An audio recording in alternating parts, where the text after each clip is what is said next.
Oi, gente, que maravilhoso é poder estar aqui, gravar esse vídeo, falar um pouquinho sobre as minhas impressões, sobre o meu estudo do Vem Segue-me esta semana. E, gente, foi incrível estudar esses capítulos. Estudar sobre a vida, sobre os ensinamentos do nosso Salvador Jesus Cristo. Como eu sou grata por esse programa, pelo Vem Segue-me, por tudo que eu posso aprender com ele. E hoje eu vou te contar as minhas inspirações, as minhas impressões. E eu vou começar falando Mateus 16, quando os saduceus e fariseus pedem ao Salvador um sinal.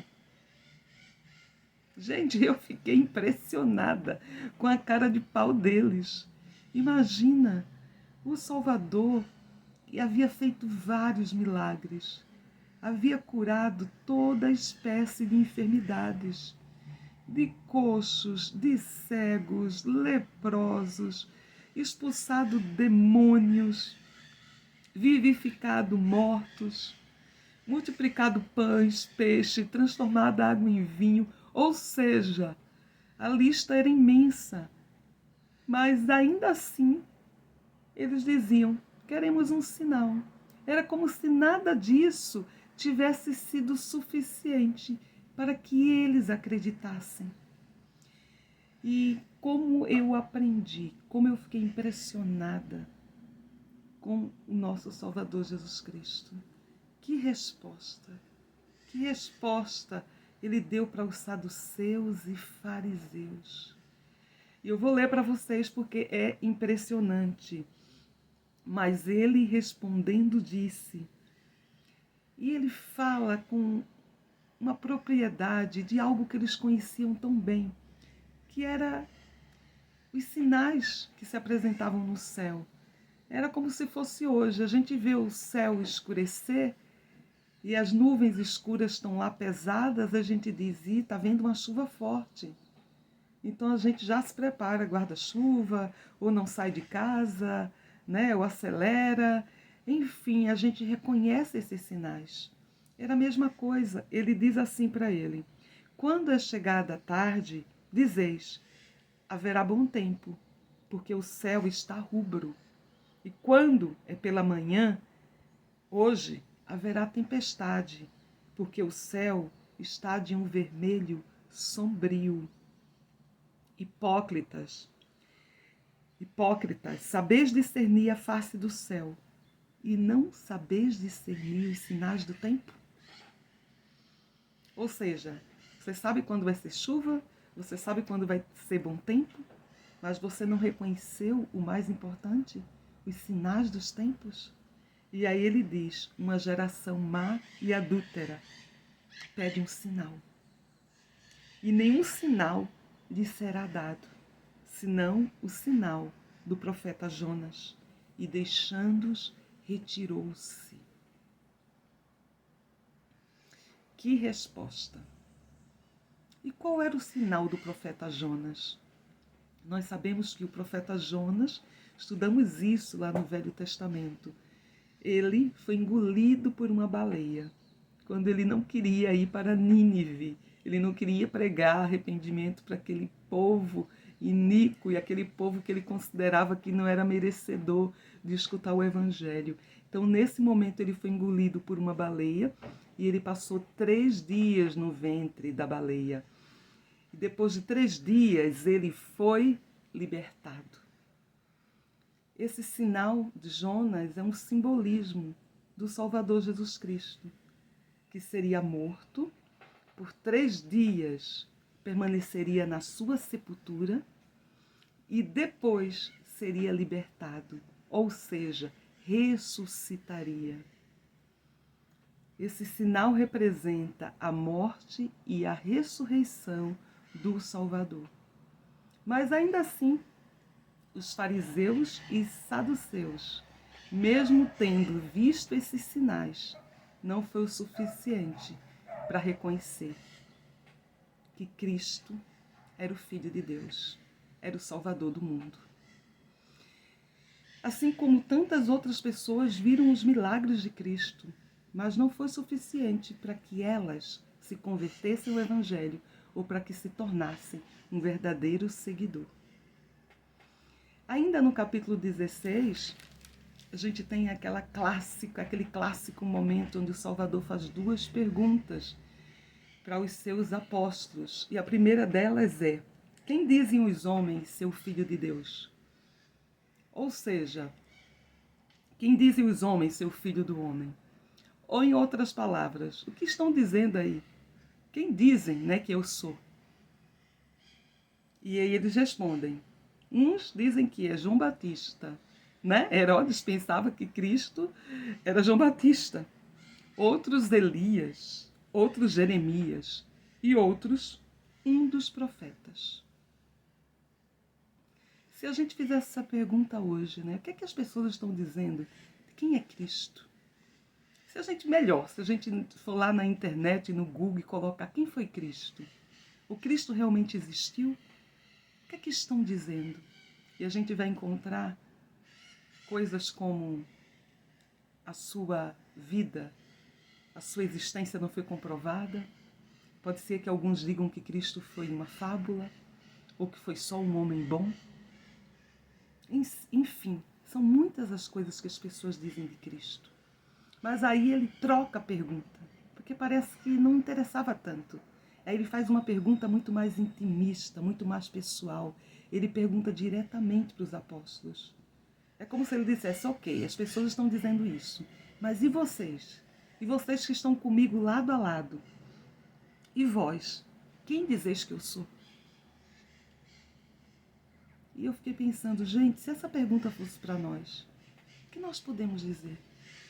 Quem é o Salvador? Quem é Cristo?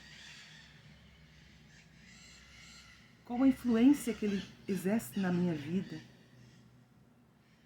E aí, Simão Pedro responde: tu és o Cristo, o Filho do Deus vivo. Tu és o Cristo, o Filho do Deus vivo. É uma frase rápida, objetiva, impactante. Tu és o Cristo, o Filho do Deus vivo. É a resposta de alguém que tem um testemunho pessoal do Salvador e da sua missão. Alguém que adquiriu esse testemunho. E é impressionante porque o Salvador diz para ele: e também eu te digo, Antes, ainda no 17, diz assim: respondendo disse: bem-aventurados és tu, Simão Bajonas, porque não te revelou a carne e o sangue, mas meu Pai que está nos céus. Ou seja, você não recebeu esse testemunho material, físico, não veio através da carne e do sangue, mas veio através do nosso Pai que está nos céus. Veio de maneira espiritual. E ele diz: e eu também te digo que tu és Pedro, e sobre esta pedra edificarei a minha igreja, e as portas do inferno não prevalecerão contra ela. E eu te darei as chaves do reino dos céus, e tudo o que ligares na terra será ligado nos céus, e tudo o que desligares na terra será desligado nos céus. Olha só, gente, o nome Pedro, que significa pedra, pedra que significa revelação. É sobre essa pedra de revelação que a igreja seria restaurada. Pedro recebeu posteriormente as chaves do reino, essas chaves do sacerdócio para continuar guiando a igreja de Cristo na terra. E Pedro guiava através de revelação. Nós temos um profeta vivo hoje que guia essa igreja através de revelação, através das chaves do sacerdócio. E é impressionante como nós também temos essa pedra da revelação para nossa revelação pessoal, para guiar a nossa vida, para nos aproximarmos do Salvador, para sobrevivermos aos tempos difíceis, como disse o presidente Nelson. Nós precisamos da revelação pessoal, precisamos do Espírito Santo. E é o Espírito Santo que nos revela. Uma das missões do Espírito Santo é dar testemunho da verdade, é testificar de Cristo. E Pedro sabia: tu és o Cristo, o Filho do Deus vivo.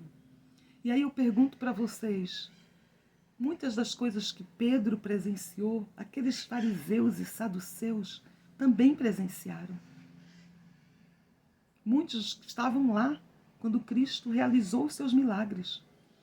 Mas nem assim foi o suficiente para que essas pessoas se tornassem seguidoras de Cristo, ou para que essas pessoas se tornassem membros da sua verdadeira igreja, ou para que essas pessoas permanecessem fiéis ao Evangelho. Então a gente aprende, né, que as pessoas acreditam no que elas querem acreditar. Elas plantam a semente que querem plantar no seu coração. E elas fazem essa semente florescer se elas quiserem. À medida que nós alimentamos esse testemunho, essa revelação pessoal, esse Espírito Santo que nos testifica da verdade. Aqueles fariseus viram Cristo morrer, souberam da sua ressurreição, mas não foi suficiente. Este outro sinal não foi suficiente, porque eles não queriam ver, eles não queriam acreditar, eles não queriam mudar de vida. É muito simples. Os apóstolos acreditaram. Pedro semeou esse testemunho no seu coração. Esse testemunho pessoal do Salvador. Que a gente possa realmente fortalecer o nosso testemunho do Salvador. Buscar esse testemunho através de ler as Escrituras, através de aprender as suas palavras, de sentir os seus milagres e ver os milagres na nossa vida. Porque quantos de nós não temos esse testemunho, não vivenciamos milagres e às vezes não permanecemos firmes no Evangelho? Às vezes não cedemos para as influências do mundo, não cedemos para as nossas comodidades. Já é tão difícil acordar cedo no domingo, estou tão cansado, trabalhei a semana inteira. Ou mudar os nossos hábitos. Mas eu amo um cafezinho. Deixar de fumar é sacrifício demais. Ou deixar de ir à praia no domingo, né? Ou minha cama quente. Gente, muitas vezes as pessoas não estão dispostas a seguir, porque é cômodo. E isso me faz lembrar muito da própria experiência da minha filha Larissa, porque ela sempre falou do Evangelho para todas as pessoas, ela compartilhou muito o Evangelho, e é uma tendência nossa, quando a gente compartilha o Evangelho e sabe que é algo tão bom, a gente quer compartilhar e com todo mundo, né? A gente quer falar para o mundo inteiro e convidar as pessoas, e a gente quer que as pessoas se tornem membros da igreja, mas a gente sabe que não será assim. Nem todos aceitarão, nem todos estão preparados, nem todos cedem, né, a esse sentimento do Espírito Santo. E a minha filha falou muito da igreja para muitos amigos. Quase todo domingo ela tinha um amigo da igreja sentado num banco com ela sacramental. E nas festas, e nos serões, e em tantas ocasiões diferentes, nos bailes, na escola dominical, no centro de visitantes, ela estava sempre com os amigos e ela convidava, compartilhava livro de Mórmon, mandava os missionários. E numa das noites familiares na minha casa, numa de tantas que ela fez com os amigos não membros, e eu lembro que ela tinha um amigo específico que ele era muito bonzinho, ele tinha tudo para se tornar um membro da igreja, aquele menino educado, muito bom. E eu lembro que numa das reuniões eu decidi me aproximar dele e conversar com ele. E eu disse: e aí, os missionários estiveram na sua casa, você está lendo o livro de Mórmon? E ele me disse: eu li sim algumas partes, não estou lendo mais. E aí eu comecei a falar para ele da promessa que existe no livro de Mórmon, em Moroni 10, 4 e 5, e quando receberdes essas coisas, eu vos exorto a perguntardes a Deus, o Pai Eterno, em nome de Cristo, se essas coisas não são verdadeiras e tal, e que recebereis a verdade delas por meio do Espírito Santo. Então eu comecei a falar sobre isso com toda aquela empolgação, né? E se você tivesse esse testemunho, se você soubesse, você aceitaria, você transformaria a sua vida. Toda aquela empolgação, gente, quem foi um missionário, quem é membro da igreja, sabe, né? Quando a gente está com todo aquele desejo que a pessoa veja aquilo que a gente consegue ver. E quando eu estava ali falando para ele, ele olha para mim e diz: mas eu não tenho vontade de saber. Eu não quero mudar, minha vida tá boa assim. A minha vida tá boa assim, tá cômodo. Né? Para que eu quero saber dessas coisas? Não estou interessada, em outras palavras, para que saber se o livro de Mórmon é a palavra de Deus, ou vou me batizar numa igreja, né? Fazer sacrifícios. Minha vida tá boa assim. Então a gente aprende que para que as pessoas aceitem a verdade, é preciso desejo. É preciso abrir o coração, é preciso desejar mudar a vida, começar de novo. Se não existe esse desejo, gente, as pessoas podem ver milagres, sinais dos céus, e elas não mudarão, continuarão incrédulas. E eram assim esses fariseus, esses saduceus. É assim tantas das pessoas que a gente encontra hoje no mundo. Elas não abriram o coração, elas vão ver o que querem ver, elas vão seguir o que querem seguir. Mas aqueles que estiverem dispostos a abrir o seu coração, vai ver como Cristo muda vidas, como a nossa vida é muito melhor com Ele. Mais para frente a gente vai ler já em Marcos 9, quando em dado momento chega um homem e se aproxima do Salvador.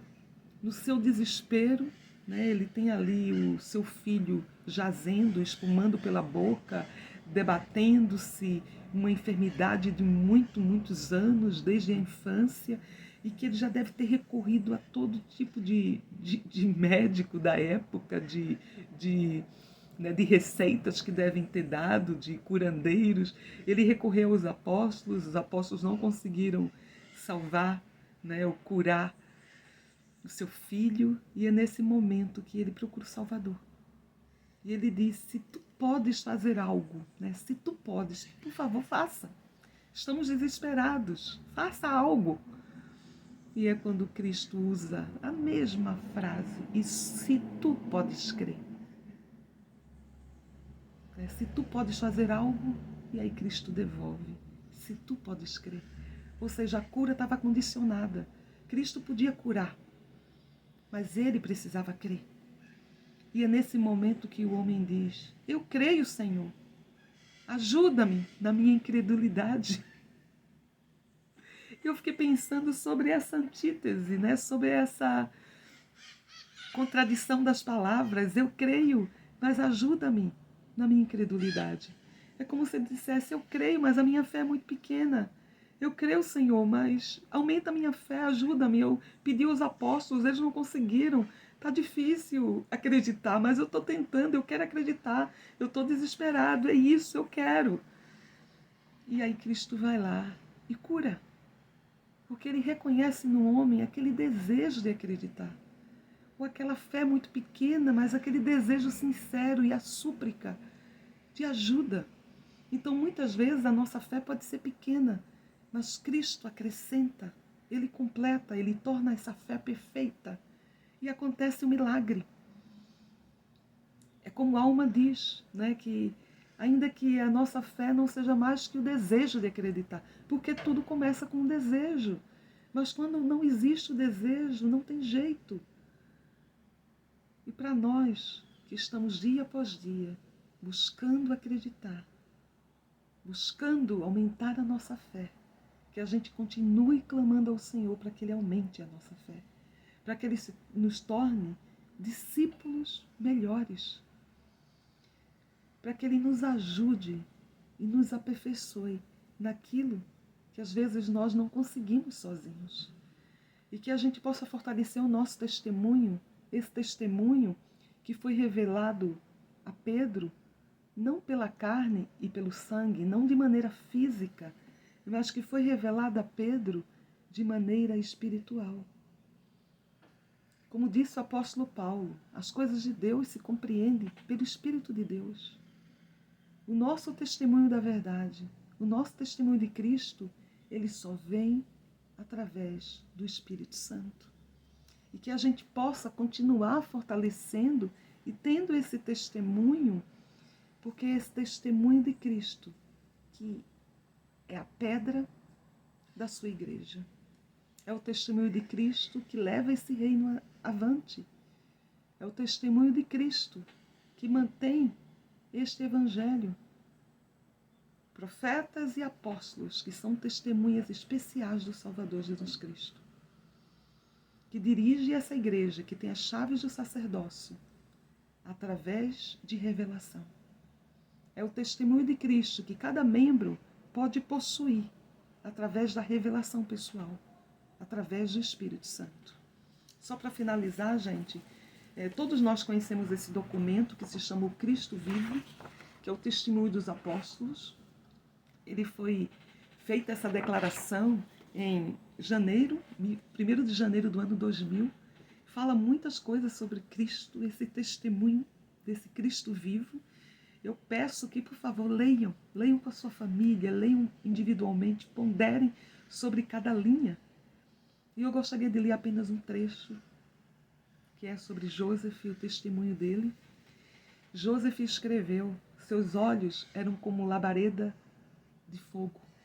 Os cabelos de sua cabeça eram brancos como a pura neve.